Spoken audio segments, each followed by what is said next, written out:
जय सिया राम। गीता प्रेस द्वारा प्रकाशित एक पुस्तक है हनुमान उपासना। इसमें आदरणीय हनुमान प्रसाद पोद्दार जी ने बहुत से हनुमान जी के पूजन से संबंधित बातों का उल्लेख किया है। इसमें उन्होंने बताया है कि वैसे तो हनुमान जी के पूरे जीवन चरित्र को आप देखेंगे रामचरितमानस में भी कि लंका दहन करने के बाद भी जब प्रभु राम उनकी प्रशंसा करते हैं तब भी हनुमान जी कहते हैं कि ये सब तव प्रताप रघुराई, मतलब सब आपका ही प्रताप है प्रभु राम। यानी अपने को दास्य भाव से हनुमान जी हमेशा प्रभु राम के सामने प्रस्तुत करते हैं कि वो हनुमान जी जो हैं वो प्रभु राम के दास हैं। लेकिन साधना पथ में देखेंगे तो साधना पथ के जो सर्वोच्च देवता हैं वो हनुमान जी हैं। खास करके तंत्र साधना में तो हनुमान जी को बहुत ही उच्च स्थान पर रखा गया है।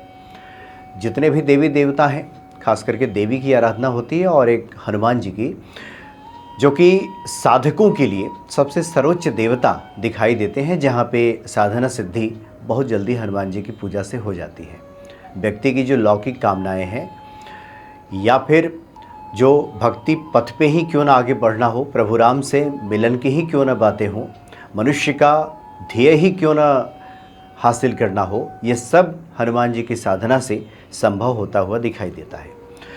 तो हनुमान उपासना में एक ऐसे दक्षिणाभिमुख हनुमान साधना की बात की गई है कि मनुष्य के सामने अगर बहुत कठिनाई हो, बहुत परेशानी हो, तमाम तरह के उपाय करके व्यक्ति हार गया हो, नकारात्मकता ने उसे घेर लिया हो, उसे लगता हो कि अब तो जीवन में सफलता शायद नहीं ही मिलेगी। बहुत से लोग जो लिख करके भेजते हैं कि इस जीवन में क्या हम सफल नहीं हो पाएंगे, क्या प्रारब्ध का दुख भोगते ही ये जीवन निकल जाएगा, बीत जाएगा। तो ऐसे लोगों को जन्म जन्म के दुख बिसरावे वाले जो हनुमान जी हैं, तुम्हारे भजन राम को पावे और जन्म जन्म के दुख बिसरावे, जन्म जन्मांतर के दुख को मिटाने वाले हैं हनुमान जी। उनकी उपासना, उनकी साधना करनी चाहिए। दक्षिणाभिमुख साधना हनुमान जी की करना चाहिए। 11 दिवसीय ये साधना है और शुद्ध सात्विक होकर के ब्रह्मचार्य का पालन करके और किसी भी साधना के लिए जो आवश्यक शर्तें होती हैं, जो नियम होता है, बताने की आवश्यकता नहीं। लगभग जो हनुमान भक्ति के भक्त हैं, दर्शक हैं, सबको पता है कि उसका पालन करते हुए 11 दिनों तक ये साधना करनी होती है। रात्रि में ये रात्रि साधना है। रात्रि के 10 बजे के बाद, 10 बजे से लेकर के 1 बजे के बीच में ये साधना करनी होती है और इससे बहुत जल्दी हनुमान जी की कृपा प्राप्त हो जाती है। ये हनुमान उपासना में इसका बहुत विस्तार से वर्णन किया गया है। पहले तो हनुमान जी के गुण क्या है, महिमा क्या है, इसके बारे में बात की गई है, लेकिन हमने संक्षेप में चर्चा की, क्योंकि बहुत सारे लोग सीधे चाहते हैं कि उनको जानकारी ही मिल जाए। लेकिन हाँ, इतना तय है कि हमेशा व्यक्ति को लगे रहना चाहिए कि हनुमान जी के गुणों से हम परिचित होते रहें। वो क्या प्रदान कर सकते हैं, इसके प्रति हमारा विश्वास और भाव जैसे ही बनता है और जिस प्रकार का बनता है, उसी अनुरूप हमें सफलता प्राप्त होती है। तो ये हनुमान जी की जो साधना है 11 दिवसीय साधना है। प्रत्येक साधना की भांति इसका भी जो समय निर्धारित किया गया है, शुक्ल पक्ष के मंगलवार से शुरू करना चाहिए। वैसे तो कभी भी ईश्वर की आप आराधना करें, जब आराधना शुरू करेंगे वही शुभ मुहूर्त हो जाएगा। लेकिन अगर हमारी कोई कामना है, अगर हमारा कोई उद्देश्य है, हम चाहते हैं कि किसी कार्य में सफलता मिल जाए, तो जो साधना के नियम बताए गए हैं उन नियमों का पालन करना आवश्यक हो जाता है। यहाँ पे भक्ति की उस अवस्था की बात नहीं होती कि जब चाहें जैसे चाहें हम तो कभी भी नाम ले लेंगे। हाँ ठीक है, बिल्कुल उसका फल मिलेगा, लेकिन विशेष कामना हमारी है, विशेष चाहत है हमारी और हम चाहते हैं कि साधना से वो पूरी हो जाए, तब नियमों का पालन आवश्यक हो जाता है।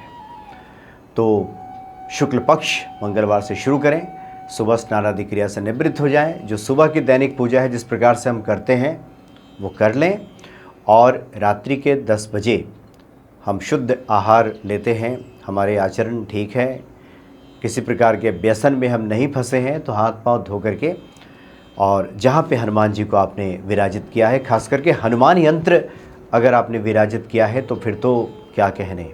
हनुमान यंत्र के सामने बैठ करके साधना की जाए तो इसका फल हमें तुरंत प्राप्त हो जाता है, बहुत जल्दी। बल्कि इसमें जो मंत्र जप किया जाएगा, वो जो हनुमान यंत्र है, उन मंत्रों को अवशोषित करने की, सोखने की, एब्जॉर्व करने की क्षमता रखता है। और वो जो मंत्र शक्ति है, ये पूरे 24 घंटे एक ऑरा क्रिएट करता है, एक पॉजिटिव ऑरा क्रिएट करता है।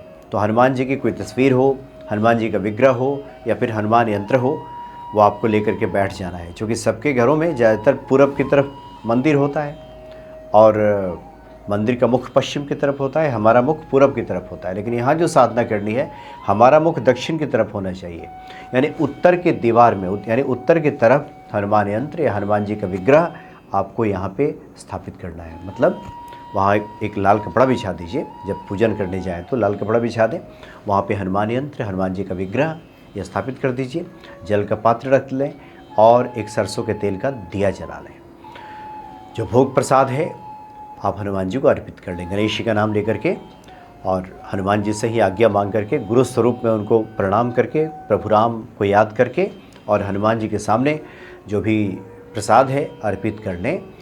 और फिर हाथ में जल लेकर के एक संकल्प कर लें कि हम 11 दिवसीय, ये मेरा नाम है, ये मेरा गोत्र है, ये मेरा अमुक स्थान है, जिस स्थान पे मैं बैठ करके पूजा कर रहा हूँ, प्रभु 11 दिनों तक मैं आपकी ये साधना कर रहा हूँ, रात्रि साधना, और मुझे फल प्रदान करें। मेरी जो मनोकामना है उसको आप पूरी कर दें, क्योंकि आप अष्ट सिद्धि और 9 निधि के दाता हैं, आप सब प्रदान करने वाले हैं, संकट मोचन है। ऐसा कह करके हाथ में जल लेकर के गिरा दें। संकल्प एक ही दिन लिया जाता है। बहुत से लोग लिखते हैं कि क्या रोज़ लेना है, रोज़ नहीं। एक साधना जब की जाती है, एक अनुष्ठान किया जाता है, तो एक बार में एक ही संकल्प लिया जाता है, रोज़ संकल्प नहीं लिया जाता, रोज़ फिर पूजन किया जाता है। तो रात्रि में वहाँ बैठ जाएं, एक हनुमान चालीसा का पाठ कर लें, और उसके बाद रुद्राक्ष की माला से, रुद्राक्ष की माला होना आवश्यक है इसके लिए। और वो जो मंत्र है, ओम नमो हनुमंताय शक्तिये आवेशाय आवेशाय नमः, ओम नमो हनुमंताय शक्तिये आवेशाय आवेशाय नमः, यह मंत्र है। इस मंत्र का 11 माला जप करना है, इसलिए इसमें 1.5 घंटे का समय लगेगा पूजन में। 11 माला का जप करना है और अगले दिन भी इसी क्रिया को दोहराना है। इसी क्रिया को जब आप दोहराएंगे, और 11 दिनों तक ये क्रिया दोहराई जाती है, और उसके बाद जब 11 दिन पूरा हो जाए तो उसका पुरस्चरण किया जाता है। पुरस्चरण में 5 नियम होते हैं। अब इतना जान लें कि उसका एक हवन का भी विधि है। हवन अगर संभव हो जाए 10%, दशांश हवन अगर संभव हो जाए तो हवन कर लें, और नहीं तो 10% और ज़्यादा आप जप लें। 11 दिनों में 11 माला करेंगे आप, तो उसको गिनती कर लें कितना हुआ, और उसका 10% कितना हुआ, फिर उतना जप और बढ़ा दें, या फिर कम से कम 10% उसका हवन कर लें अगर संभव हो जाए तो। इस प्रकार से यह साधना पूरी हो जाती है, और व्यक्ति का जो मनोरथ है वो पूर्ण हो जाता है। जो कुछ भी वो चाहता है हनुमान जी से, उसे सब प्राप्त हो जाता है, सफलता उस व्यक्ति को मिल जाती है। तो मंत्रों की बहुत शक्ति है। एक और बहुत अच्छी पुस्तक है गीता प्रेस की ही, मंत्र विज्ञान से आगे, इस पर भी हम कभी बात करेंगे। तो जो लोग इस दक्षिणाभिमुख, यानी ये ध्यान रखना है कि हमारा मुख दक्षिण की तरफ हो, हम दक्षिण की तरफ देख रहे हों, और जहाँ हमने हनुमान यंत्र या हनुमान जी का विग्रह स्थापित किया है वो उत्तर की तरफ हो, तो उत्तर होगा तो हमारा मुख दक्षिण हो जाएगा। तो इस प्रकार से दक्षिणाभिमुख होकर के ये प्रार्थना करनी है, ये पूजा करनी है, अनुष्ठान करना है। और ध्यान रखना है कि ऐसे जगह का चयन करें जहाँ पे आप 11 दिनों तक उसी प्रकार से वहाँ पे विराजित हनुमान यंत्र को या फिर हनुमान जी के विग्रह को आप छोड़ सकें, उठाना नहीं है वहाँ से। जब साधना पूरी हो जाएगी जिस दिन, तो उस दिन आप प्रणाम करके मंदिर जाएं और हनुमान जी के मंदिर में जाकर के मिष्ठान अर्पित करें। जो ज़रूरतमंद लोग हैं कुछ लोगों को खिला पिला दें, प्रसाद वगैरह दे दें। इस प्रकार से साधना पूरी हो जाती है। और जिस दिन की भी साधना हम समाप्त करते हैं उस दिन पूरी होती हो तो क्षमा प्रार्थना अवश्य करना चाहिए कि कोई त्रुटि हो गई हो तो क्षमा करें। और आरती, कपूर की आरती अवश्य दिखा देनी चाहिए। पूरी आरती हम न भी गा सकें तब भी एक आरती दिखा देनी चाहिए। तो इससे जो भूल चूक होती है, जो त्रुटियां होती हैं, वो दूर हो जाती है। तो इस प्रकार से परम दयालु हनुमान जी की आराधना करके हम कृपा पात्र बन जाएंगे उनके।